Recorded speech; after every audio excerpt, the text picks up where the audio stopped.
സംസ്ഥാനത്തെ വിടാതെ പിടിമുറുക്കിയ ഡെങ്കിപ്പനി. ഈ മാസം ഡെങ്കിപ്പനി മൂലം 6 പേർ മരിച്ചു. കഴിഞ്ഞ ദിവസം 98 പേർ ഡെങ്കിപ്പനിക്കായി ചികിത്സ തേടി. 347 പേർ നിരീക്ഷണത്തിലുണ്ട്. രാഹുൽ ജി നാഥ് വിവരങ്ങൾ നൽകും.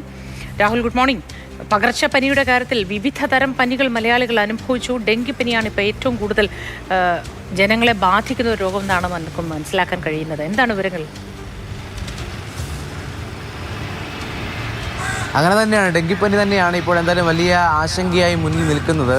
ഈ ജൂലൈ അവസാനത്തോടു കൂടി ഈ രോഗബാധിതരുടെ കണക്കിൽ വല്ലാത്തൊരു ഉയർച്ച ഉണ്ടാകുമെന്ന് ആദ്യഘട്ടം മുതൽ ആരോഗ്യ വിദഗ്ധർ പറയുന്നുണ്ട്. ഇതിൽ വീട്ടിൽ നിന്ന് തുടങ്ങേണ്ട ശുചീകരണ പ്രവർത്തനങ്ങളുണ്ട്. ഡെങ്കിപ്പനി അങ്ങനെ തന്നെയാണ് പടരുന്നതും.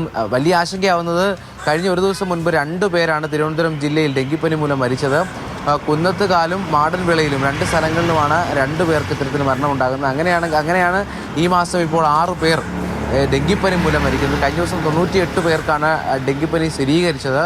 300-ലധികം പേർ നിരീക്ഷണത്തിലുമാണ്. അപ്പോൾ എന്തായാലും ഈ ഡെങ്കിപ്പനിയുമായി ബന്ധപ്പെട്ട പ്രതിരോധ പ്രവർത്തനങ്ങൾ ശക്തമാക്കണം എന്നുള്ള കാര്യം തന്നെയാണ് ഏറ്റവും പ്രധാനമായി വരിക. പനി ലക്ഷണങ്ങൾ ഉണ്ടെങ്കിൽ ഈ രക്തപരിശോധന ഉൾപ്പെടെ നടത്തി ആണ് ഇത് തിരിച്ചറിയാൻ കഴിയുക. അതുൾപ്പെടെ നടത്തണം എന്നുള്ളത് തന്നെയാണ് ഏറ്റവും പ്രധാനപ്പെട്ട കാര്യമായി മുന്നിൽ നിൽക്കുന്നത്.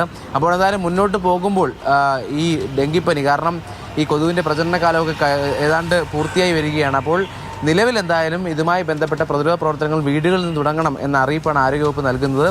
ഒപ്പം ആരോഗ്യവകുപ്പും സജ്ജമാണെന്ന് അറിയിക്കുന്നു. അപ്പോഴും ഇത്തരത്തിലുള്ള ഒരു കണക്കിലെ ഉയർച്ച ഉണ്ടാകുമെന്ന് ആദ്യഘട്ടം മുതൽ പറയുന്നുണ്ട്. അപ്പോൾ തിരുവനന്തപുരം ജില്ലയിൽ ഇത് വലിയ ആശങ്കയായി നിൽക്കുകയാണ്. നമ്മൾ തിരുവനന്തപുരം ജില്ലയുമായി ബന്ധപ്പെട്ട ഹോട്ട്സ്പോട്ടുകൾ പറഞ്ഞതാണ്. ഒരുപക്ഷെ ഇനിയൊരു പരിശോധന നടത്തി കഴിഞ്ഞാൽ ഹോട്ട്സ്പോട്ടുകളുടെ എണ്ണം കൂടാനുള്ള സാധ്യതയുമുണ്ട്. അതുകൊണ്ട് സ്വയം പ്രതിരോധത്തിൽ തുടങ്ങുക. ഒപ്പം ആരോഗ്യവകുപ്പ് സജ്ജമാണെന്ന് അറിയിക്കുന്നുണ്ട്. ശരി, രാഹുൽ ജി നാഥാണ് വിവരങ്ങൾ നൽകിയത്. ആരോഗ്യവകുപ്പ് സജ്ജമാണെന്നാണ് പറയുന്നത്.